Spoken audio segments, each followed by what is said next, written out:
다니엘 3장 8절에서 18절, 28절에서 30절. 그때에 어떤 갈대아 사람들이 나와 유다 사람들을 참소하니라. 그들이 느부갓네살 왕에게 이르되, 왕이여 만수무강하옵소서. 왕이여, 왕이 명령을 내리사 모든 사람이 나팔과 피리와 수금과 사명금과 양금과 생황과 및 모든 악기 소리를 듣거든 엎드려 금신상에게 절할 것이라.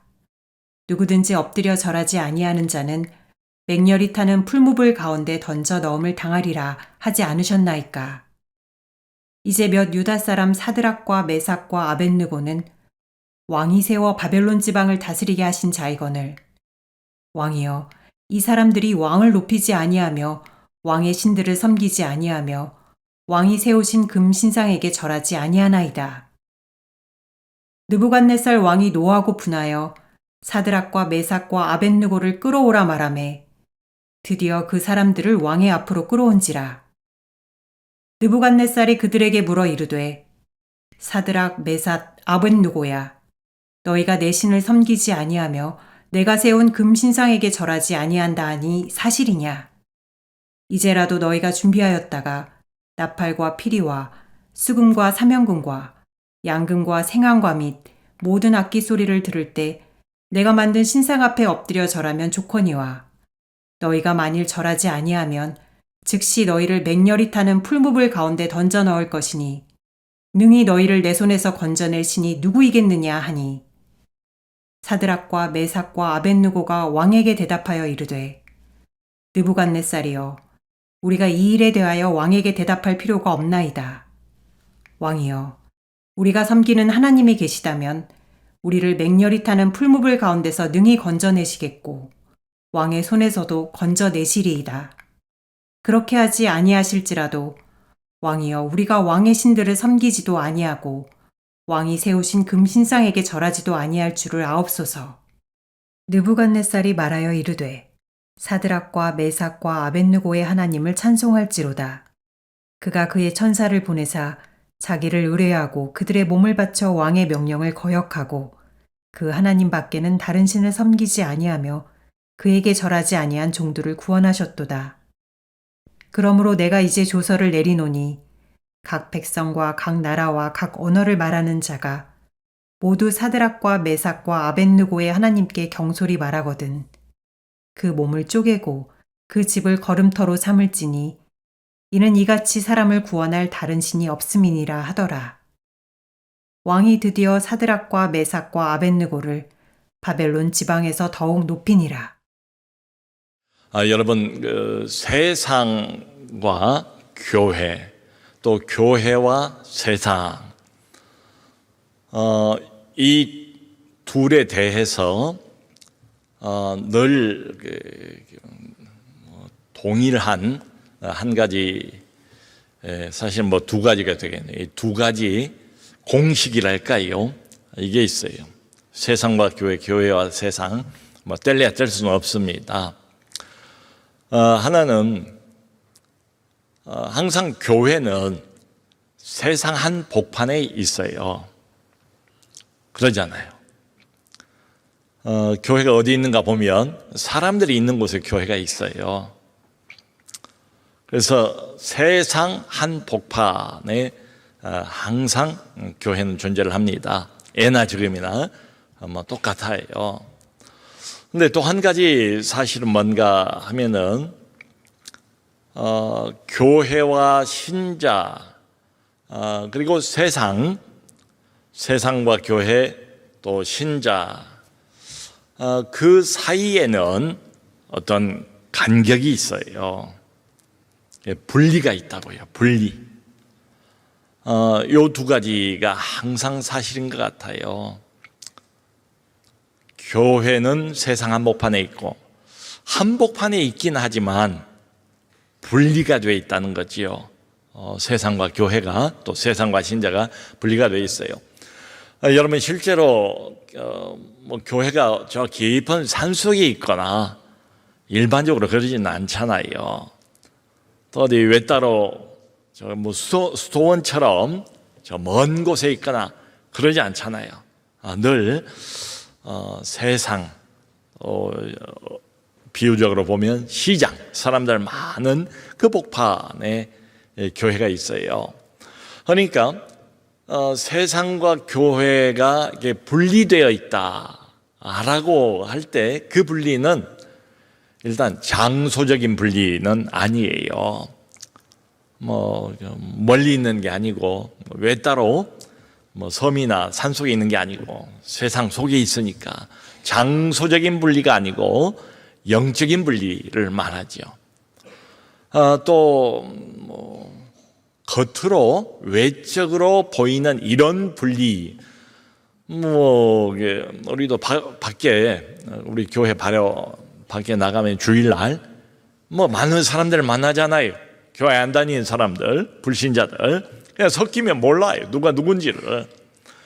그러니까 이렇게 보면 분리라고 해도 외적인 분리가 아니고 내적인 분리라고 봐야 맞지요. 여러분 그 성경 보면 하나님께서 믿음의 조상인 아브라함을 처음에 부르시는데 분리를 시키세요. 어디서요? 갈대아 우르에 살았어요. 우상을 섬기는 지역에 살았어요. 근데 거기서 하나님이 따로 불러내시잖아요. 분리예요. 성경을 보면 하나님께서 베드로를 부르세요. 바울을 부르세요. 이것도 분리거든요. 자신의 종으로 삼기 위해서, 그리고 세상을 구원하기 위해서 다시 세상 안으로 들여보내시잖아요. 그러니까 이런 분리가 우리 신자들에게는 있어요. 여러분, 그래서 이 교회와 세상, 아니면 우리 신자들, 예수 믿는 사람들과 세상과의 관계는 물론 정도 차이는 있습니다만은 좋은 관계이겠습니까? 좋은 관계는 아니에요. 일종의 적대적인 관계에 늘 놓여 있어요. 그러니까 빛과 어둠의 관계, 이게 하나로 섞일 수는 없잖아요. 빛과 어둠이 이게 혼합될 수 있습니까? 공존할 수 있습니까? 그건 불가능하잖아요. 물과 기름의 관계, 물과 기름이 하나로 섞이지가 않잖아요. 이게 공식 아닙니까? 마치 그런 것처럼 교회와 세상, 세상과 교회, 또 우리 신자들과 세상은 섞이기는 어려워요. 그러니까 세상은 이 교회나 아니면 신자들에 대해서 늘 두 방향을 취하는 것 같아요. 하나는 유혹을 하든지, 종종 이제 우리 신자들이 거기에 넘어가 버리니까 문제가 많아요. 세상 유혹에 넘어가요. 아니면 세상은 위협을 해요. 우리에게 두려움을 안겨다 주면서 협박을 해 오는 거지요. 오늘 성경 우리가 읽었던 본문은 세상이 어떤 식으로 우리를 위협하는가, 우리를 막 몰아가는 거예요. 공포스럽게 두렵게 코너로 우리를 몰아가요. 그런 내용이 나와 있습니다. 지금 다니엘, 그리고 다니엘의 세 친구 사드락, 메삭, 아벳느고는 바벨론에 있어요. 끌려간 거예요. 유대인 포로예요. 근데 너무도 이제 명석하고 장차 좀 써먹을 만한 인재 자원이니까 훈련을 받았습니다. 받고는 다니엘은 중앙 왕궁, 바벨론 왕궁 중앙 정부 관료가 됐고, 세 친구는 바벨론의 중요한 어떤 지방으로 내려가서 지방 관료 역할을 하고 있어요. 그런데 오늘 본문을 보니까 이제 발단은 뭔가 하면 이 느부갓네살 왕이 큰 흰상, 그러니까 금으로 이제 겉을 칠했어요. 그래서 번쩍번쩍하게 빛이 나는 커다란 신상 하나를 두라 평지예요. 산도 아니고 바닷가도 아니고 평지예요. 드넓은 평지에다가 신상을 딱 하나를 세운 거예요. 그게 발단입니다. 근데 이 신상의 높이까지 넓이까지 나와 있는데, 이제 우리식으로 보면 이 높이가 약 30m 정도 돼요. 그리고 넓이가, 신상의 이제 넓이가 이게 3m 정도 돼요. 그러니까 여러분 이게 어느 정도인가 하면 가끔 가다가 브라질 리오데자네이로의 큰 산 맨 꼭대기에 있는 예수상이라고 있죠. 이게 팔 이렇게 벌리고 있는 커다란 예수상. 그 높이가 한 30m 정도 돼요. 그러니까 아주 거대한 높이죠. 신상이지요. 그걸 두라평지에다가 세워놓은 거예요. 한번 상상을 해보세요. 여기가 장소가 아주 훤히 사방으로 뚫려 있는 평지입니다. 거기에 거대한 신상 하나만 딱 우뚝 서 있는 거예요. 그러니까 사방에서 이 신상을 볼 수가 있겠지요.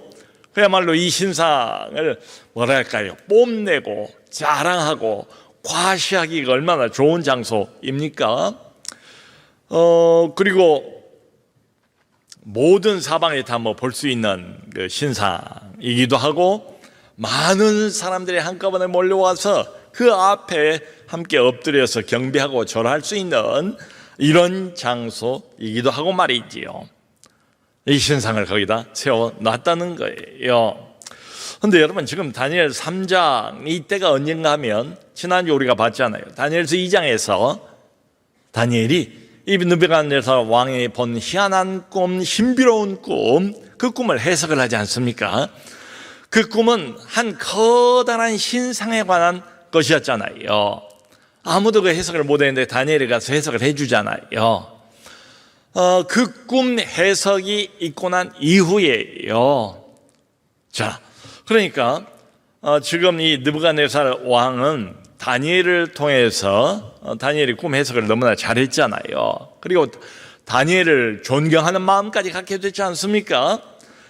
하나님이 어떤 분인가를 느부갓네살 왕이 들었어요. 듣고 마음에 잠깐 감동도 한 것처럼 보여요. 듣기는 들었는데 그렇다고 해서 왕의 마음이 바뀐 건 아니에요. 다니엘이 말하는 그 여호와 하나님을 유일신으로 인정한 건 아닙니다. 유일신으로 믿게 된 것도 아니에요. 바벨론은 계속 다신교 신앙을 가지고 있는 나라입니다. 다신교예요. 그러니까 많은 신들 중에 하나인가 보다 이 정도 생각을 했을 거예요. 그리고는 다니엘이 해석해 준 그 금신상을 보면 맨 위에 머리가 정금으로 돼 있었다고 그러잖아요. 그 정금이 뭘 말한다고요? 바로 바벨론이에요. 가장 번쩍번쩍 찬란한 빛이 나는 금, 그게 바벨론이에요. 머리예요. 가장 강국이에요. 지금으로서는 여러분, 그 금이라는 게 그때나 지금이나 얼마나 참 귀한 금속입니까? 다른 쇳덩어리는 이제 시간이 지나면 녹이 슬기도 하고 부식이 돼요. 하지만 금은 어때요? 순금은 녹이 슬지를 않아요. 순금은 부식되지도 않아요. 여러분, 그러니까 이게 보면 가끔 BC 3000년, 지금으로부터 4000년, 5000년 전 이집트에서 나온 금 장신구들, 이런 것들을 우리가 보잖아요. 금은 말하자면 어떤 영원함을 상징을 합니다. 그러니까 바벨론 왕인 느부갓네살이 그 꿈 해석을 듣고, 아하, 내가 그래도 금이로구나. 그 손으로 만들지 않은 돌이 다 쳐서 부서뜨린 건 생각을 안 하고, 그래도 내가 금이구나. 금은 영원하니까. 그러면서 지금 자신의 나라가 영원하고 자신의 영광이 영원하기를 이 왕이 바라지 않았겠습니까? 그래서 두라평지에다가 금신상을 크게 우뚝 세워 놓은 겁니다. 마치 보란 듯이 나의 나라는 결코 무너지지 않을 거야. 누가 뭐라고 해도 나의 나라는 결코 무너지지 않을 거야 라고 금신상을 세워 놓은 거예요. 그러니까 다니엘을 통해서 일시적인 감동을 받았을 거예요. 그렇다고 진정한 회개가 있었던 것은 아니에요. 성도 여러분, 그 사람이 참 그래요. 너무나 마음이 이렇게 강팍하고 딱딱해요. 인간이 본능적으로 하나님의 말씀을 거절해요. 하나님의 말씀을 한두 번 들었다고 해서, 진리를 한두 번 들었다고 해서 이 사람이 금방 뭐 삶의 변화가 일어나거나 이런 건 아니에요. 모든 인간 가장 깊은 곳에는 마치 하나님처럼 뭐가 자리를 잡고 있는가 하면 자기중심, 이게 하나님 노릇을 대신하고 있어요. 모든 인간들 마음속에는 자기중심, 그 자기중심이 포기되기 이전에는, 그 자기중심이 없어지기 전에는 진정한 변화도 없어요. 삶의 변화도 없어요. 그게 이제 지금 느부갓네살 세상 왕이에요.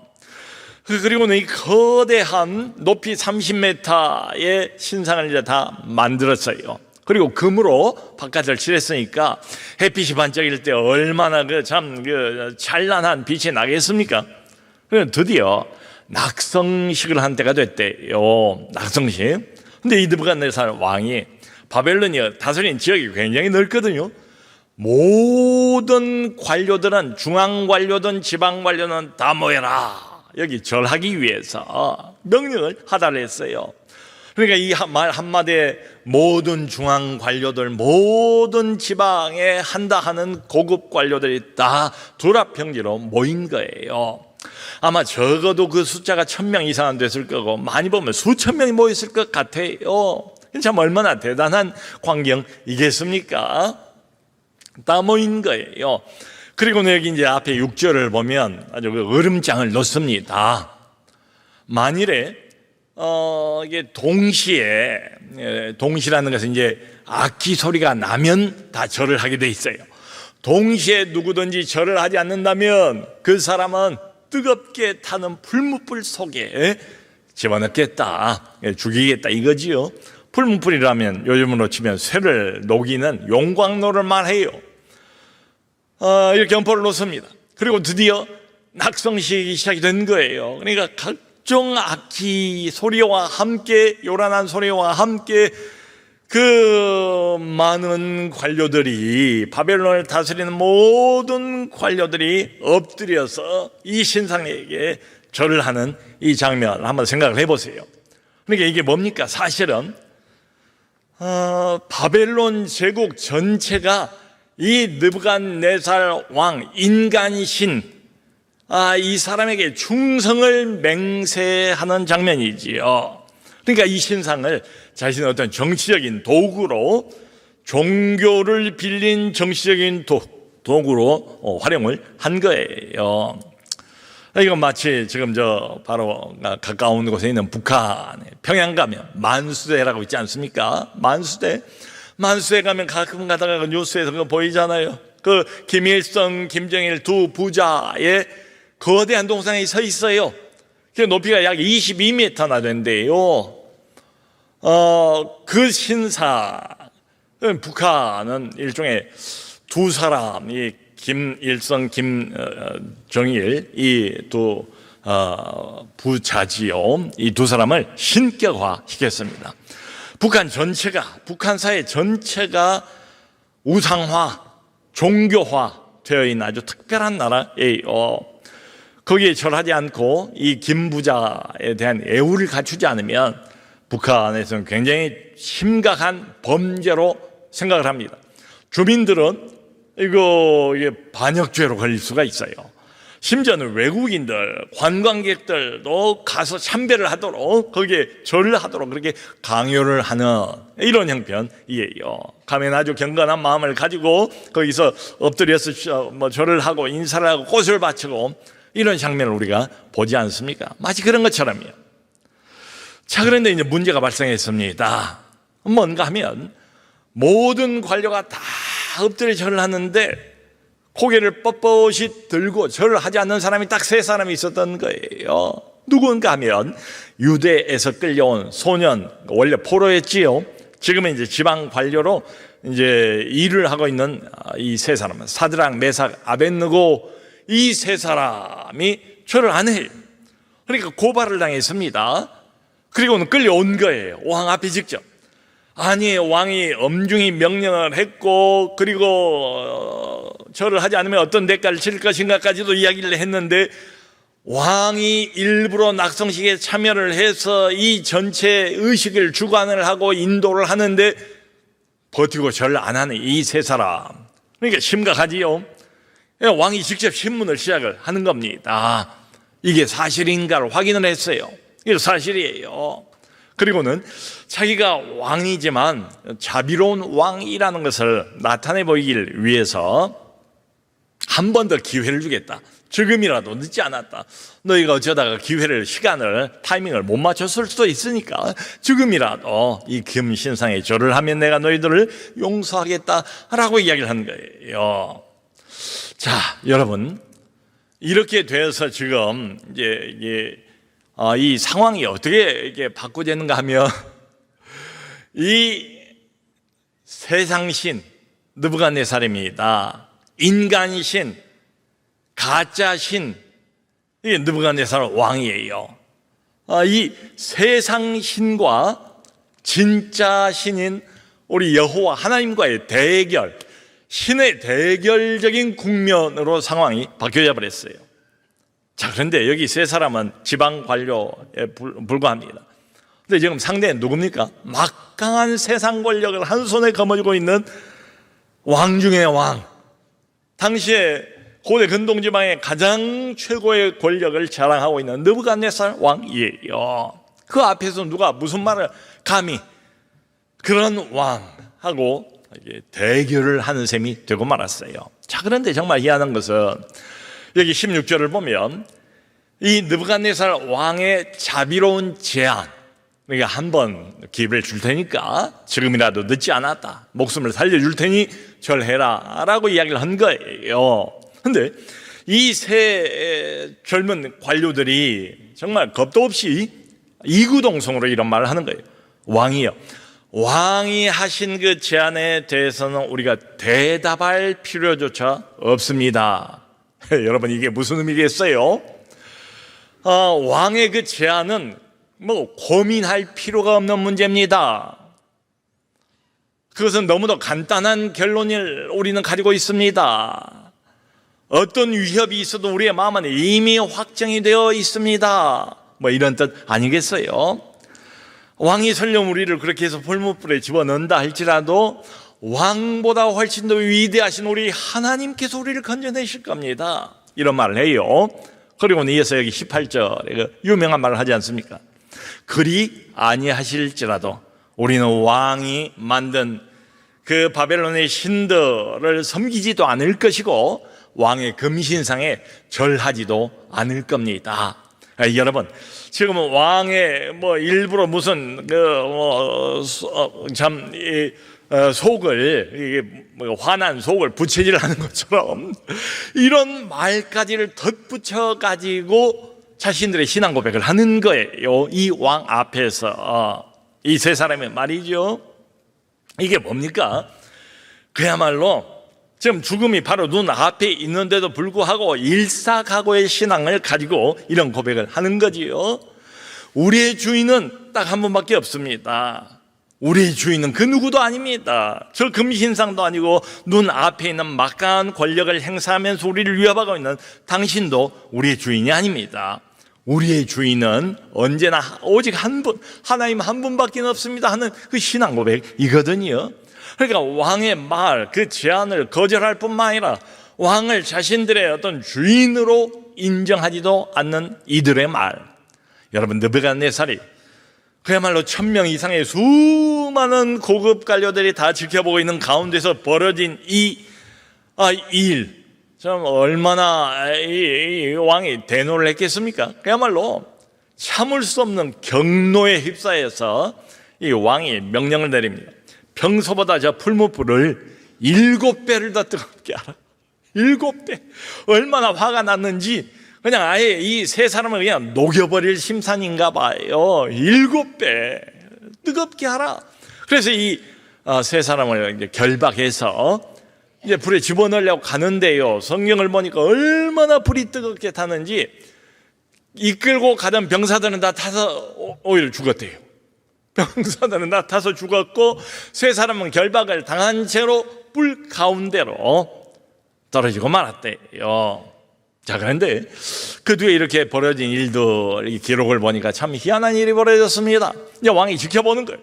7배 풀문불을 더 뜨겁게 했으니까 이거 뭐 들어가자마자 그냥 녹아버리지 않겠어요? 연약한 인간의 그 육체가 말이지요. 이제 그걸 지켜보는 거지요. 그래서 모든 이 관료들 앞에서 자기 위신도 세우고 내 말을 듣지 않으면 어떤 결과가 오는가를 이제 보여주겠다, 이런 심산이었겠죠.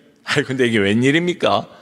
그 뜨거운 그 무엇이 들어가도 쇳덩어리라도 녹여버릴 것 같은 그 풀무불 한 가운데를 이 세 청년들이 유유자적 걸어다니는 거예요. 자유롭게. 뜨거 뭐 이런 것도 아니고 지금 뭐 소리를 내면서 그럴 겨를도 없이 그냥 타서 흐물흐물 녹아서 없어져 버려야 맞는데, 이 세 청년들이 유유자적 자유롭게 그 풀무불 안에서 돌아다니는 모습을 왕이 본 거예요. 왕만 봤겠어요? 옆에 있는 참모들도 보고 다 봤겠지요. 그러니까 왕이 뭐라고 이야기를 하는가 하면, 이 왕은 다니엘을 통해서 이 세 친구들도 어떤 신앙, 하나님 신앙을 가지고 있다는 걸 알고 있었어요. 그러니까 왕이 이렇게 말합니다. 지극히 높으신 하나님의 종 사드락 메삭 아벳느고야, 나와서 이리로 오라. 그러니까 이 청년들이 불무불 안에서 이리저리 거닐다가 또 왕의 말을 듣고는 나왔어요. 나왔는데 보니까 이건 정말 놀랍지요. 머리카락 하나로도 한 오라기도 탄 흔적이 없고, 불에 타면 뭐 불에 탄 냄새가 나잖아요. 근데 불탄 냄새도 없더라는 거예요. 말짱해요. 들어가기 전과 조금도 다름이 없다는 거예요. 왕이 그걸 본 겁니다. 그러니까 지금 이 왕은 누굽니까? 인간신이에요. 그러니까 신격화된 통치자인 느부갓네살 왕이 진짜 신인 하나님의 능력을 경험을 한 거예요. 하나님의 영광을 자기 눈으로 똑똑히 본 거예요. 그리고 왕이 여기 보면 28절에 정말 희한한 고백을 합니다. 사드락과 메삭과 아벳느고의 하나님을 찬송할지로다.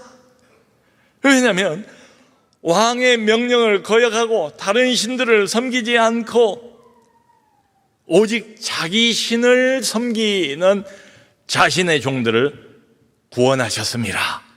이런 이야기를 해요. 그리고 바로 29절에 뭐라고 조서를 내리는가 하면, 자, 그러므로 이제부터 내가 바벨론 전역에 조서를 내려놓으니 지금부터 누구든지 사드락 메삭 아벳느고의 하나님에 대해서 경솔하게 말하는 자는 그 몸을 쪼갤 것이고 그 집을 걸음터로 만들 것이다.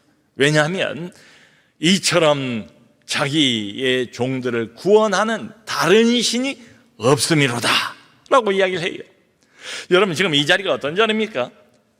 세상 권력의 한복판이잖아요. 바벨론의 한복판이잖아요. 모든 바벨론에 한다는 관료들이 다 모인 자리잖아요. 그리고 눈앞에 서슬이 시퍼런 느부갓네살 왕이 버티고 있잖아요. 대노한 극노한 인간 왕, 세상 신, 인간 신, 그 신 역할을 하고 있는 느부갓네살이 정말 희한해요. 자기 입으로 하나님을 찬양을 해요.